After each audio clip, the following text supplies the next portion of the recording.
கற்பக விருட்ச வாகனத்தில் இன்று அருள்மிகு கம்பகரேஸ்வரர் வீதியுலா. கற்பக மரம் தேவலோகத்தில் உள்ள 5 மரங்களில் ஒன்றாகும். இம்மரம் கேட்டதை தரக்கூடியது என்ற நம்பிக்கை பக்தர்களிடையே உள்ளது.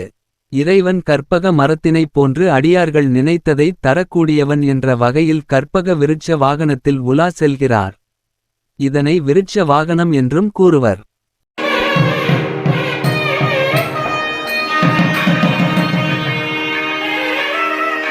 காமதேனு வாகனத்தில் அருள்மிகு அறம் வளர்த்த நாயகி வீதியுலா.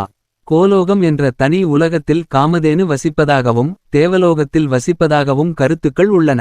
காமதேனு அனைத்து பசுக்களுக்கும் தாயாகவும் மந்திர சக்தி கொண்டதாகவும் இனிப்பான பாலை சுரப்பதாகவும் வர்ணிக்கப்படுகின்றன. காமதேனு அளவில்லா பாலைச் சரப்பது போலவே அன்னபூரணி தேவி அளவில்லா அன்னம் வழங்கும் சக்தியுடைய கடவுள் என்பதால் தேவியின் வாகனமாக காமதேனு உள்ளது.